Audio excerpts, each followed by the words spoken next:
So, Senator, kick us off. Thank you very much, and it's wonderful to be back here speaking at this very important forum again. And one of the things that I'm going to be talking about today is the nexus between trafficking and national security, and specifically China. I was also Australia's Defence Minister when we started seeing in Australia, we took off our rose-coloured glasses and really saw China for who they are and what they were doing and how they were interfering in our lives and the lives of so many of our friends and allies globally. But I've also been an anti-trafficking advocate for many years as well, and I certainly see there is a very strong nexus between both of those issues. And in Australia, when people ask me, do you think war is inevitable? I always say that you're asking the wrong question. The question is not, are we already at war? Clearly we are at war, and we've heard today from many speakers from many different countries about the various ways that all of our nations are subject of many forms of hybrid warfare. So we already are, and we've focused today quite rightly on China, who is the main protagonist and the leader of the pack, if you like. But it's not just China. All of our nations face an axis, some call it an axis of evil, an axis of convenience, but it is an axis of authoritarianism. And those four nations, China, Russia, Iran and North Korea, have a common enemy, and that is democracy, and that is all of us. And again, we've heard from many amazing speakers today, and it's wonderful to hear now at this conference the honesty and the clarity with which people are now calling out this behaviour.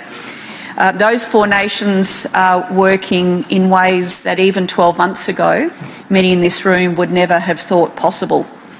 It is now an alliance of no limits. It is an alliance not just of convenience, but they have realised the enemy is my friend.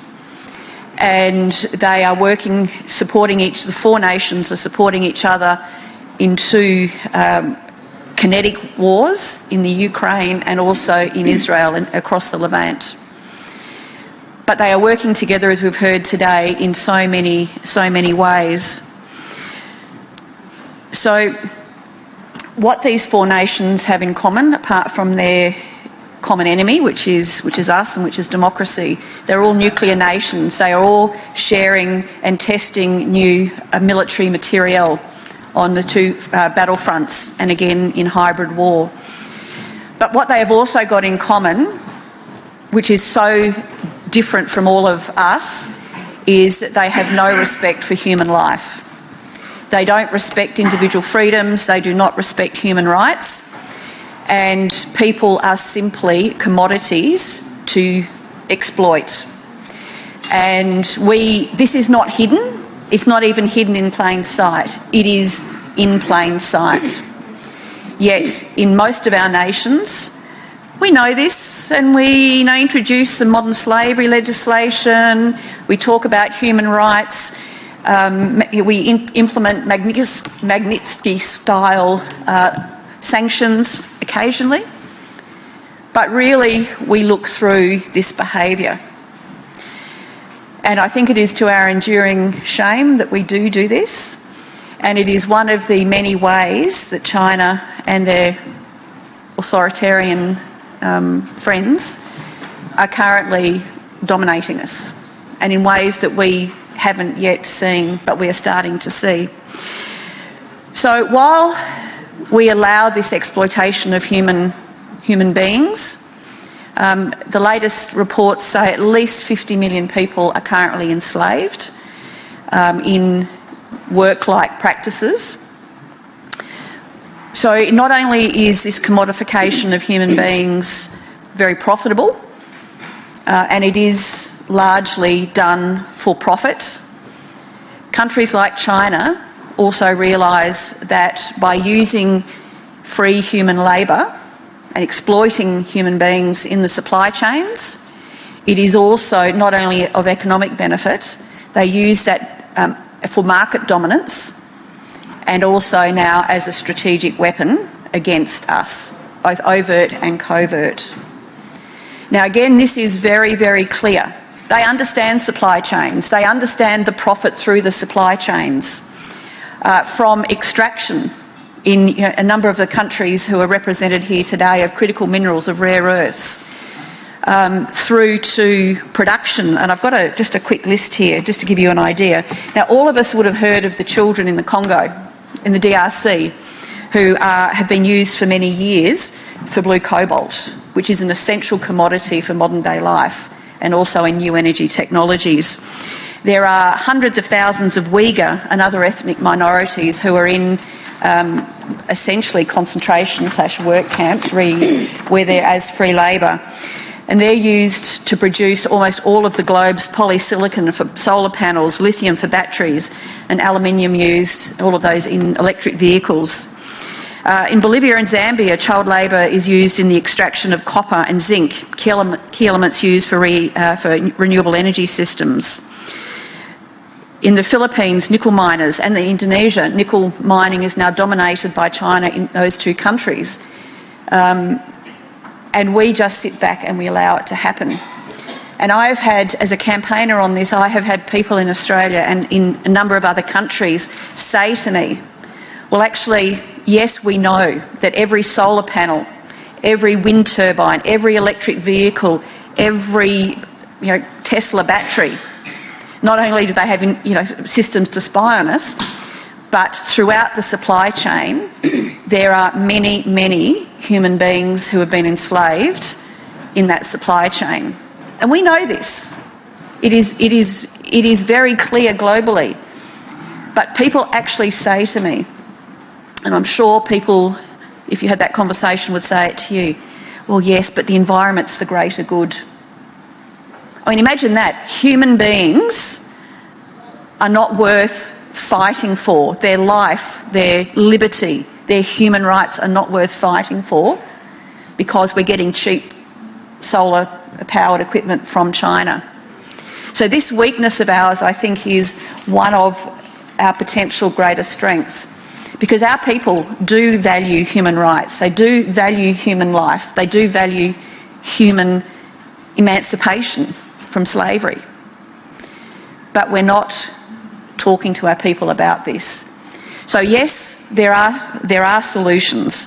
The first thing I think is we have to call this out. We have to say human life matters at least as much as the environment matters.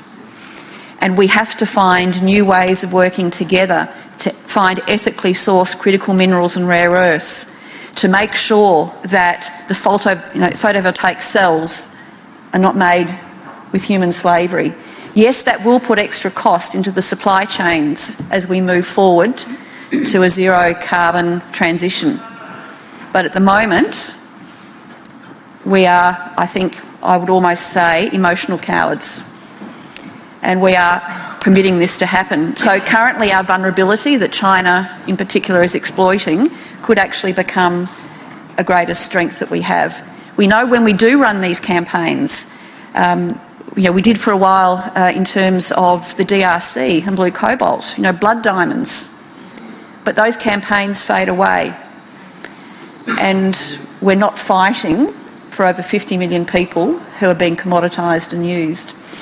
So as someone who has worked in the trafficking sector for some time, on a range of types of trafficking with Anne and Jane on orphanage trafficking, which is the trafficking of children into so-called orphanages and group homes to profit from our volunteers and our donors.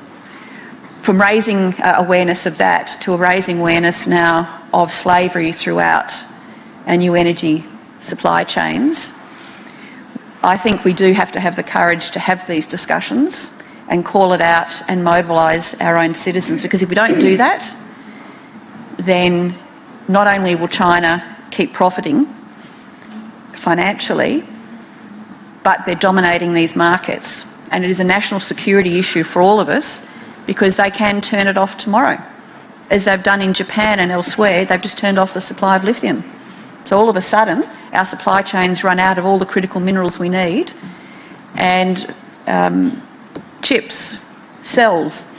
So we do need alternative ways, but I think it's got to start as a conversation with us as parliamentarians. There is a lot of information out there today about modern slavery, about how to actually legislate and how to implement successful reforms. But one of the things we've found in Australia, I actually was the minister who introduced our modern slavery legislation off the back of the UK legislation. And we've implemented it. Companies didn't like it because it's extra paperwork, but it's now become very perfunctory. They're not really looking for slavery in their supply chains, but they're just sort of ticking a box for legislation. So how do we turn that into action? And I think the only way is we have to mobilise our citizens. And one of the most effective ways of doing that is listening to the voices of the women and children and men who have been enslaved and starting to make people aware. So I'll finish with that, but you'll hear the voice, a very powerful voice, shortly in James' voice. So I guess my final message is don't turn away anymore. Call it out. And we need partnerships to turn this around. There are many other things we need to do, as we've heard today, but a great way to mobilise our people against what is actually confronting us is to tackle slavery and trafficking. And that is something in the hands we can all do. So thank you very much.